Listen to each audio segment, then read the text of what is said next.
Hey, what's up? It's Boar. The summer update just dropped, and with it came the brand new Blighted Veil Raid, aka the new Mooshu Raid. Hence why I'm standing in front of the great and powerful belly button cow. With the new Mooshu Raid came a brand new raid pre-quest, which is right here. So today, we're going to play through this, show you the quest, show you the dialogue without me yapping, and just have a good time. I'm a player. Yeah. To get started on the new raid pre-quest, you have to come here, Dundara and Avalon. And you have to talk to Mother Gwen to get the quest. Let's grab that now. The cherry blossoms don't die. Such lovely but ephemeral things. They bloom and wilt in such a short span to remind us all of life's impermanence. So with the new raid, cherry blossoms are a very big part of the raid. That's this very pretty flower right here. I don't see how such a pretty thing could be so evil. But now they live on for weeks, for months, forever. And in their resilience, prove the laws of nature have been befouled. The grim spirits of Mooshu's infernal underrealm must be seeping through the cracks in our plane, tainting and twisting reality with their presence. A lot of things seem to be twisting reality these days. But which ones? There are so many. Onis of plague and fire and death. And these seem subtler than most. A callback to some of the Onis we fought in our time with Mooshu. We must resort to desperate measures to find them. We must recover the 6 ritual jades, thought to be remnants of the Jade Oni itself. Or stones tainted by its touch.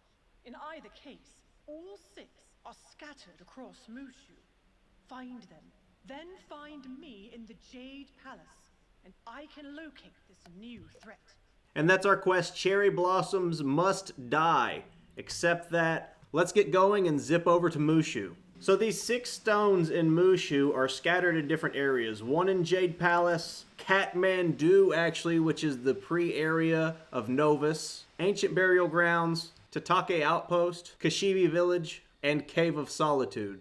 Out of these 6, 4 are just find them and collect, and 2 of them are just a single boss you fight. Not a big deal, no cheats that I noticed. And the good news is you can actually use Quest Finder to track down these stones. Not that they're very hard to find. Like this is the very first one in Jade Palace, located right here on the map, and they actually show on the map. Grab that one and let's run along. Let's go ahead and do the one in Kathmandu. I find it very cool that they're tying Kathmandu into mainline Mooshu now. And honestly, I do really like Kathmandu. It's a pretty cool theme. Very different from the rest of Mooshu. The Jade for Kathmandu is located right here. Very easy to grab. Alright, next we'll go to Tatake Outpost. I hope I'm saying that right. It's weird saying some names from Wizard101 out loud because like I played Mooshu by myself when I was like 11 years old for the first time, and I did not know how to read Japanese at 11 years old. When you come into the outpost, take the green teleporter. It'll save you about 200 steps. You can't really see this stone on the map because it's buried underneath of Stonebreaker, but just know it's directly to the left of Stonebreaker. He's right over here. The stone is to the left of it, hiding behind this wagon. Jade of the Bird. That's 3 out of 6 found so far. No fights yet. Next, I'm going to Ancient Burial Grounds. Pro tip, this is a lot of running, so you might want to put on your Boots of the Comet and a mount faster than 40% if you have one. Do you guys also have mounts that look very cool when you're just standing but give you motion sickness whenever you try to run with them and they're just bouncing you all over the place? When you come in the burial grounds, take the yellow teleporter to the hub and then take the green teleporter to the stone. That saves about 400 steps right there also. Go back into the underground mound areas, take your first left, and then this room on the left will be the Jade. It is right here on the map. Boom, stone number 4 down. So that means we have both of the fights remaining. The final 2 areas are Kashibi Village and Cave of Solitude. When you come through Shoshan Village, mark your location in the middle here somewhere because you need to go over here to this area and over here to this area, so it'll save you a little bit of running. Market. Kashibi Village first, and you just have to run down the street until you get to this little temple thing. It'll pop up. And here it is right here. It's literally at the first intersection before you get to the main hub area. Located right here on the map. And make sure you go back into your fighting set before you go inside. This is one of the boss fights I mentioned earlier. The boss only has about 10k, so I'm just going to Frenzy, Selenopolis spell, and then just do some cleanups. It cries in the darkness. Its tears fertilize the empty ashes left beneath the weeping inferno. Fire drips. Darkness cries. A Wuxing is born from pain. They called me. They dragged me from my absent depths and used me to remix the worlds. I am Wuxing. I am woe. I am imbalance. And I must spread. How about I don't let you spread, though? Have you ever considered that? Alright, let's fight this guy super quick. So this one has basically 9,000 health. A Frenzy Selenopolis spell should get really close to doing that. Frenzy? And now the Selenopolis spell. Haket. This is the hardest hitting one, so hopefully it'll get the job done. Does it one tap? Oh yeah, all day, 10-3. Not stop them. Death is no longer death, nor life truly alive. And the Onis call from all directions for the worlds to be unmade. So that's a lot of ominous speak here from Mr. Dead Tree Man. So that fight counts as number 5 on the list. That leaves us with only one more in the Cave of Solitude. It's another fight, and call your mark back that I said earlier. And boom, look how close. Look at the tech. Look at the brain on this pig. He's got a big brain, he's got a squiggly tail. What can this man not do? Cave of Solitude section, it's just more running again. It's before you get to a teleporter that will help you, or before you get to the main hub area, so you're just hoofing it this time, unfortunately. Just past the yellow teleporter, and it's the next little dojo on your right. And into the dojo. They weld spirits to unwitting matter and command us to spread.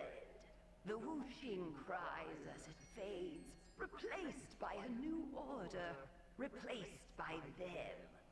More ominous speech, and can I say, I really love these little orbs floating around this guy. It reminds me of like when Naruto does the 9 different types of Rasen Shuriken. Magma style, water style, magnet style, earth style. Very cool. I'd like to see more stuff like this. Same deck setup as the last time. So this guy has even less health. It's just 8k. So a Frenzy into a Selenopolis spell will certainly work this time. A Frenzy? Man, I can't get over how much I love this character model. Look at them float around him even in the battle. That's sick. I want that around me. And the Haket to seal the deal. Haket, 9k. You hoped to find the turtle jade. They won't let you. The trumpeting chaos lords. They make the nature of nature suffering. To find them, you too must suffer. You can forge a new jade from the animus of corrupted earth spirits. So he says you too must suffer, and then he tells you you have to do Monstrology. Don't worry, I will suffer if I'm doing Monstrology. Use an extract colossus spell to gather the animus, and then you will know. You will need the Extract Colossus spell to gather the animus you need.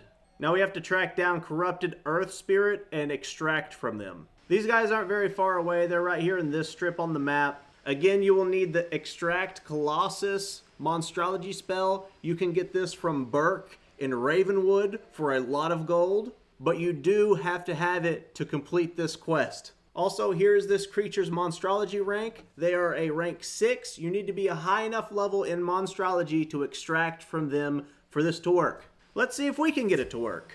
Extract Colossus on the Tempest. Boom. They only have 800 health, so if you're a higher level wizard, this should be very easy. And you have to be a higher level wizard to take the quest in the first place. So it'll be easy. Should be round 1 no matter what school you are. 3,000 as a storm. Even an ice could kill them. I collected what I needed. That satisfied that. Now we just have to go back and talk to Gwen in Jade Palace. Alrighty, Gwen, wrap us up here. Splendid. With these jades of the north, south, east, west, sky, and ground, and their guardian spirits, I can find what disrupts the balance of nature. Ah, there they are, Onis of the elements. Even now I see them creating tears, wounds through which the spiritual bleeds into the physical.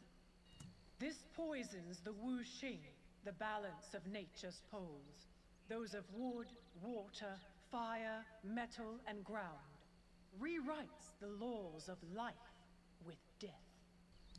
They have combined their powers to create something unspeakable, an anguished Wuxing, and there I see is its root. It must be destroyed. You must find this Wuxing root and remove it before it spreads to the soil of every world and bends us all into its mangled image. I will connect your raid gate. Find me there and let us end this. Alright, she's connecting the raid gate. That means we are done with this quest. Got the badge Wuxing Warrior. Very cool. And one of the treasure cards needed to make the raid key. We only need 43 more for a 3-hour key. We're halfway there. Oh, and 450 Azoth as well. So that's everything for the new Blighted Veil Raid prequest, the Mooshu Raid prequest. I hope you thought it was cool. There's a lot of cool parts I like. I like the new character model for sure that has the orbiting elements around it. Now I've got to wrap up this video, take a double Animus member benefit elixir and a triple Animus crown shop elixir for a 6-time multiplier on Animus drops. That way I only have to farm corrupted earth spirits for 9 hours to make a raid key. Thanks for watching. Please like and subscribe and come back again to hang out with Boar. Ow! Boar, yeah. 7 claws in my head and they all blades. And why is this a 2-person mount? This thing's 5 miles long!